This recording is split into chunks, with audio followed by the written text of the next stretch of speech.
مطعم محمد والشهير بقطة حب يخرج من اسم قطة بس قطة بقى ماسكة فيه، والمطعم ده بقى من أفضل وأشهر المطاعم اللي موجودة في باب الوزير عموما. ومين بقى ما يعرفش قطة بقى؟ من الصين للهند لليابان للأمريكان، كل الفوج السياحي بيروح يجربوا أكل قطة وأصبح علامة. ومش هكلمكم بقى عن اختراعات قطة في الفول والطعمية عشان اختراعاته ما بتخلصش خالص، وديت آخر ابتكاراته بقى فول بالجبنة الموتزاريلا والقشطة البلدي وكمان عليهم بيض. وده الفطار المصري الأصيل اللي بنحبه، شوية بطاطس مع شوية سلطة وبتنجان وليمون معصفر، حاجه كده تفتح النفس، وشويه الطعميه الصغيره الناشفه الجميله، وعليه شويه مسقعه سرها مكتوب على برديات الفراعنه، وكمان عاملين شويه عدس عشان تدفي نفسك في الشتاء. مش هكلمكم عن حلاوه الطعميه عشان الراجل اللي بيعملها تحس ان هو بيعمل سيمفونيه، وفعلا بيدلع الطعميه كده ويبسطها عشان تاكلها وانت مبسوط. وبجد ببقى مبسوط جدا وسعيد لما اصحى الساعه 5 الصبح عقبال ما اروح لقطه تبقى الساعه 7، وبتبقى الاجواء عالميه وجميله جدا جدا. سلام على الفطار بتاعنا لما يبقى معاه شويه جرجير وبصل وكل حاجة معمولة كما يجب أن يكون، حاجة تفتح النفس. وشوية عدس بقى معمولين بيتي وعليهم طشة سمنة بلدي من فوق، حاجة في منتهى الجمال وتفتح النفس، وهو يبقى تغيير وتغير الفطار بتاعك خالص لو مش عايز فوق. وعن جمال هذا الطاجن الذي دبت في عشقه سأتحدث وأقول لكم إن هذا الطاجن يستحق أن يحرز لقب الأفضل في 2024. شايف لي يا ولا شدة الموتزاريلا ولا جمال القشطة البلدي اللي حطيتها، حاجة تفتح النفس. والطاجن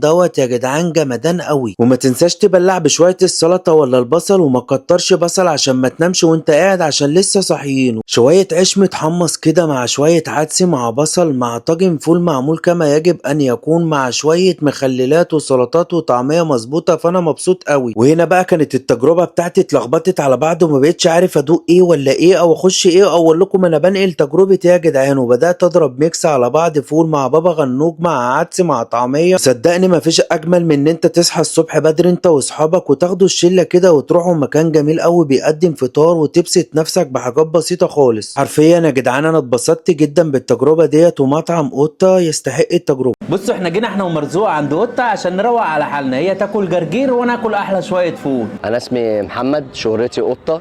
انا في الشغله ديت ابا عن جد.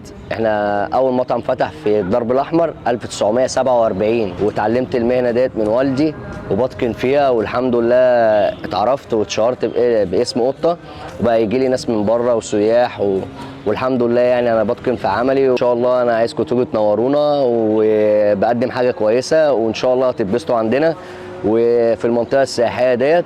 وانا علواني يعني ما يتوهش، انا في منطقه الدرب الاحمر في شارع باب الوزير. بشكر اهل منطقه الدرب الاحمر اللي هم واقفين في ظهري وسندي، وبيهم بنجح، وهم اللي بصراحه اللي واقفين معايا في كل حاجه. لو انت وصلت بقى للنقطه ديت من الفيديو فانت حظك حلو جدا، عشان هوريك اجواء جميله جدا من اول ما تخرج من بيتك لغايه لما تخش عند الدرب الاحمر. اول ما توصل للدرب الاحمر هتخش عند باب الوزير، وحرفيا يا جدعان المنطقه ديت اثريه وكل البيوت اللي فيها جميله جدا. وطول ما انت ماشي في المنطقه هتبقى عينيك مش في وسط راسك وعماله تروح شمال ويمين، لان انت هتتمتع جدا وكمان هتروح تاكل فطار حلو.